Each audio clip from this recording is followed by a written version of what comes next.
کہ حضرت صلی اللہ علیہ وسلم صحابہ میں سے سب سے زیادہ کس سے محبت رکھتے تھے؟ آپ نے جواب دیا ابو بکر سے۔ پھر میں نے کہا اس کے بعد؟ فرمایا عمر سے۔ پھر میں نے کہا اس کے بعد؟ فرمایا ابو عبیدہ بن جراح سے۔ پھر میں نے سوال کیا تو اس کے بعد آپ خاموش ہو گئیں۔ حضرت ابوبکر صدیق رضی اللہ تعالیٰ عنہ میں جہاں خشیت الہی، عشق رسول، محبت قرآن، ایثار و قربانی، خدمت خلق اور سخاوت اور حلم جیسی صفات موجود تھیں، وہاں رسول خدا سے محبت میں اس قدر آگے بڑھے ہوئے تھے کہ آپ کی ہر بات پر لبیک کہتے ہوئے اس پر فوراً عمل کرنے کو تیار ہو جاتے۔ آپ ایک مرتبہ مکہ والوں کے مظالم سے تنگ آ کر ہجرت کرنے لگے تو حضرت صلی اللہ علیہ وسلم نے فرمایا کہ آپ رک جائیں۔ آپ فوری رک گئے۔ حضرت صلی اللہ علیہ وسلم کے حکم پر مکہ والوں کی تکالیف کو حقیر جانا، مال خرچ کرنے کی تحریک فرمائی تو سارا مال ہی آپ کے قدموں میں ڈال دیا۔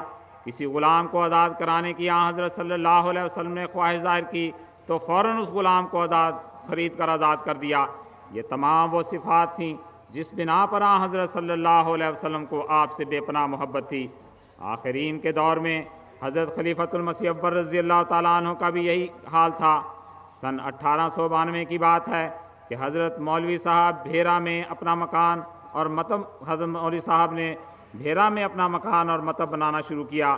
کچھ عرصہ بعد آپ کو کسی ضرورت کے پیش نظر 2-3 دن کے لیے لاہور آنا پڑا۔ لاہور پہنچ کر خیال آیا کہ قادیان قریب ہے تو ایک روز کے لیے قادیان بھی ہوتا ہوں۔ یہ غالباً سن 1893 کی بات ہے۔ بٹالہ سے یکا والے کا واپسی کی شرط پر کرایہ مقرر کیا۔ جب آپ قادیان تشریف لائے تو حضرت مسیح موعود علیہ السلام سے ملاقات ہوئی تو آپ نے فرمایا کہ مولوی صاحب اب تو آپ فارغ ہی ہیں؟ تو آپ نے جواب دیا کہ ہاں حضور اب میں فارغ ہی ہوں۔ یہ سن کر آپ نے واپسی کی اجازت لینا مناسب خیال نہ کیا اور یکا والے کو واپس کر دیا۔ دوسرے دن حضور علیہ السلام نے فرمایا آپ کو اکیلے رہنے میں تکلیف ہوگی، ایک بیوی کو بلا لیں۔ تو آپ نے پیغام بھیج دیا اور ساتھ ہی لکھ دیا کہ شاید میں جلدی نہ آ سکوں، مکان کی تعمیر کا کام بند کر دیں۔ کچھ دنوں بعد فرمایا آپ کو کتابوں کا بڑا شوق ہے، آپ اپنا کتب خانہ منگوا لیں۔ آپ نے وہ بھی منگوا لیا۔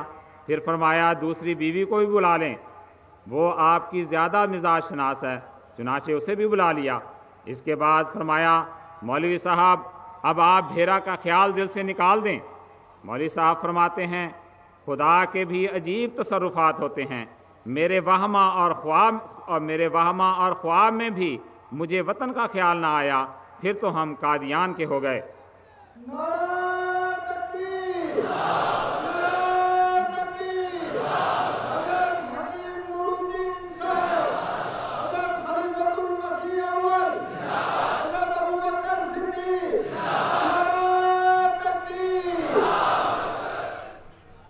سامعین کرام، حضرت مسیح موعود علیہ السلام پر آپ کی فدائیت کے بے شمار واقعات ہیں، صرف میں ایک واقعہ بیان کرتا ہوں۔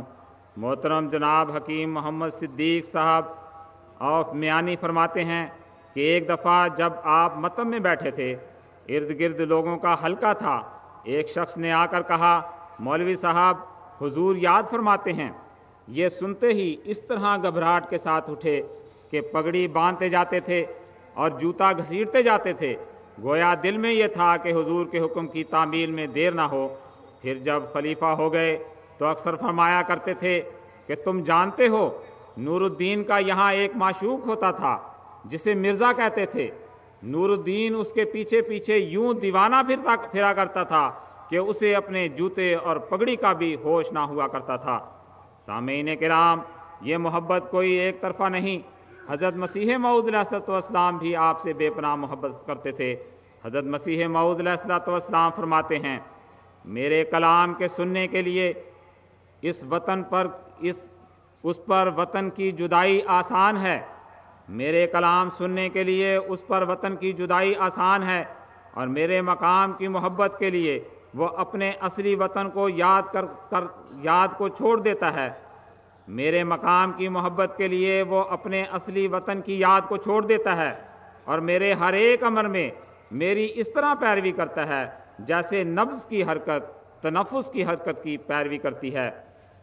سامعین کرام، انتخاب خلافت کے واقعات سے آپ بخوبی واقف ہیں۔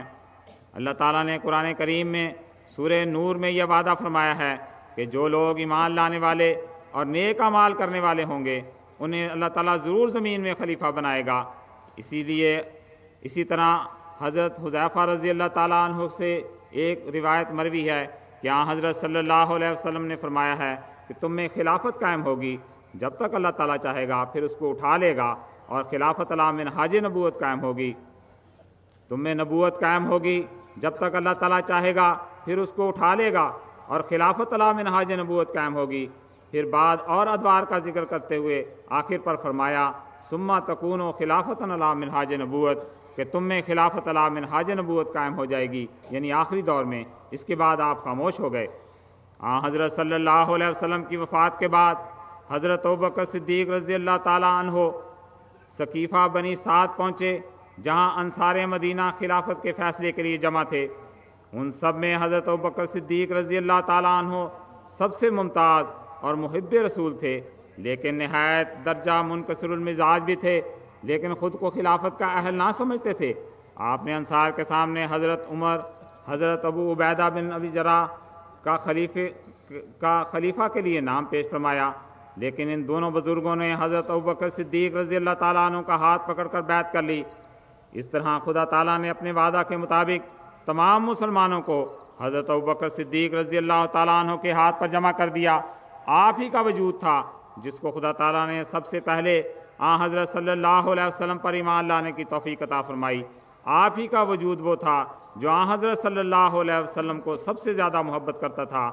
آپ ہی نے آپ نے جو پہلا خطبہ ارشاد فرمایا، اس کی عبارت کا کچھ حصہ میں آپ کے سامنے پیش کرتا ہوں۔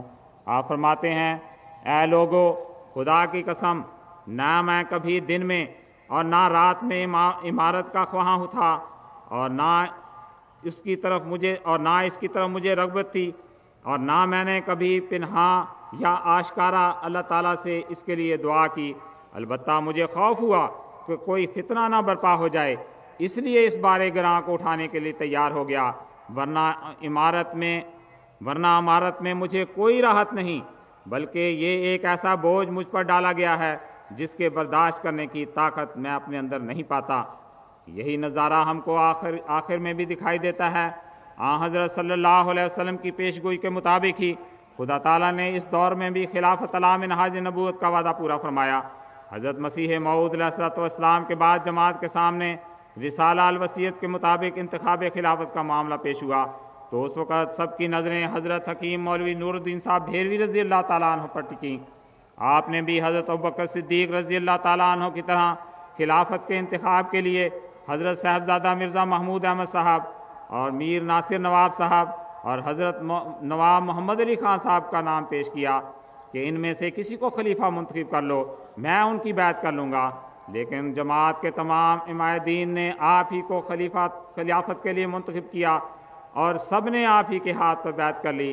بیعت خلافت لینے سے قبل جو آپ نے تقریر فرمائی، اس میں بھی وہی رنگ دکھائی دیتا ہے جو حضرت ابوبکر صدیق رضی اللہ تعالیٰ عنہ کے خطاب میں دکھائی دیتا ہے۔ حضور فرماتے ہیں، میری پچھلی زندگی پر غور کر لو، میں کبھی امام بننے کا خواہش مند نہیں ہوا۔ مولوی عبدالکریم مرحوم امام الصلاۃ بنے تو میں نے بھاری ذمہ داری سے اپنے تئیں سبکدوش خیال کیا۔ میں اپنی حالت سے خوب واقف ہوں، اور میرا رب مجھ سے بھی زیادہ واقف ہے۔ میں دنیا میں ظاہرداری کا خواہش مند نہیں، میں ہرگز ایسی باتوں کا خواہش مند نہیں۔ سامعین کرام، جیسا کہ آپ سن چکے ہیں کہ حضرت ابوبکر صدیق رضی اللہ تعالیٰ عنہ کا ذریعہ معاش تجارت تھا۔ آپ قریش کے سب سے بڑے تاجر اور مالداروں میں سے تھے۔ آپ نے اسلام قبول کرنے کے بعد دین کی راہ میں سب کچھ قربان کر دیا، اور جب خلافت کا بوجھ آپ کے کندھوں پر آیا تو آپ نے نہایت درجہ کی فحش شعاری اور قناعت سے کام لینا شروع کر دیا۔ خلافت پر متمکن ہونے کے کچھ عرصہ بعد بھی آپ تجارت کرتے اور اپنی زندگی اور اپنی گزر بسر کرتے رہے۔ جب خلافت کا کام بہت بڑھ گیا تو پھر آپ کو بیت المال سے لوگوں کے بار بار کہنے پر وظیفہ لینا قبول کیا۔ آپ نے دو تین سال دو